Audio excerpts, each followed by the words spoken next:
It feels amazing. I mean, I really love performing, and it feels like every show has felt a little bit different, and I'm just like kind of like getting, I sang these songs for so long in a studio that just like seeing how they translate live, and with, you know, I have a lot of movement in my show, and so it's been super fun. It's nice to see, you know, depending on what mood I'm in, it kind of, the show changes a little bit, and, you know, some nights I sing Sawzall and I'm like really in it, and sometimes it feels a little lighter, so it's fun just seeing how everything, you know, comes together. I think that just like being away from it for a bit and then coming back, and I'm just more grateful than ever for what I do. And, you know, when I see people singing my lyrics and stuff, and it's awesome. I'm really like, I had a hard time touring initially, and now I really love it.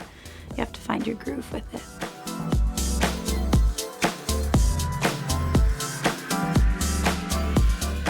I think once you're going, your body kind of knows when it's done. So I think initially I kind of crashed, and I just felt like so beyond exhausted. And then after, you know, a few months relaxing, just like giving yourself what you think you need, I started feeling really good. And it was just really nice to be, you know, kind of relearn how to live in one place again. And I was in London for a few sessions, but I pretty much made the whole album in LA, which is where I'm from. So it was really good.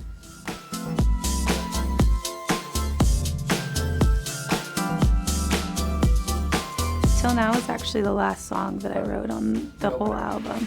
Yeah, the opener. I thought I was done, and we were in the studio kind of just playing around with the levels of each song in the mix and stuff like that, seeing if we wanted to tweak the structures, just kind of like the finishing touches on stuff. And Till Now just came out. Like, I thought there was another song I had in mind to open the album, and then when I wrote Till Now, it just was like, I felt it.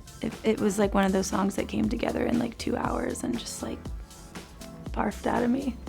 You know, I wrote the album, I was going through so much, and then I like starting with the end. So starting with the last song I wrote is kind of like putting a bow on, like, this is where I'm at. It's a declaration of where I am in the present. And it says, you know, you've been messing me around till now. So it's talking about like where I've been, but where also like in this empowering way in the present, like till now. And like you're about to go on a journey of where I'm at now. So that's why for me it felt really right to start the album with that. It also starts with a voice memo, which is sometimes when I think of melodies, I record it into my phone in the voice memo. So that's actually just a voice memo from my phone, like the one that we actually used.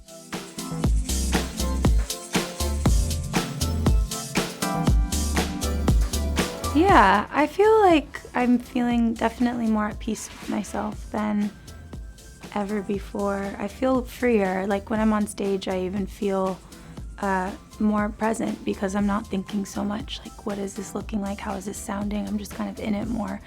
And I think that also just takes time with getting used to just doing this, sharing so much of yourself. I'm definitely in a very different place than I used to be. Not that I was like, I don't know, everybody goes through stuff, but I feel like allowing yourself to be human is important.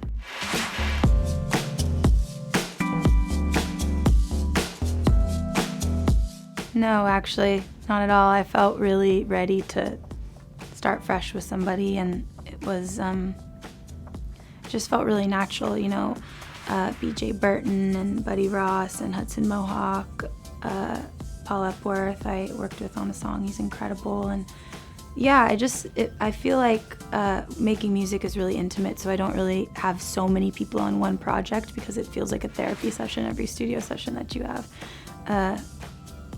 So when I find people that I connect with, I like kind of just diving in with them.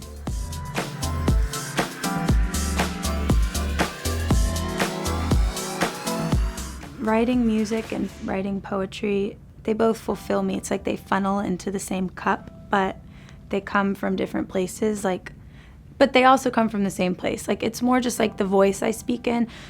My music is a lot about like the nitty-gritties of life and relationships and dynamics and certain experiences and certain, and my poetry, there's a lot of poems in the book, like The Jerk is one, and but then there's also this like wise woman voice that I have, that I call it my wise woman voice because it's like the voice that soothes me. It's like when you're anxious or depressed or this or that, and you have all of those like brain patterns that you're trying to work through, but like deep down underneath you know that it's all okay, and like what your dream mother would have said to you. That's the voice my poetry, especially in this book, a lot of the poetry came from.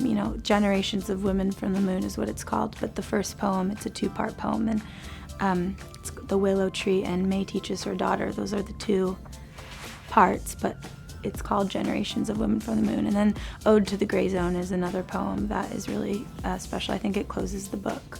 So, and then there's like some more lighthearted ones, but yeah, poetry for me, it fulfills me in a similar way as writing music. Ode to the Gray Zone, I actually said on stage 2 nights ago, which was really cool. I've only done, performed songs on stage, so being able to say a poem on stage was really cool.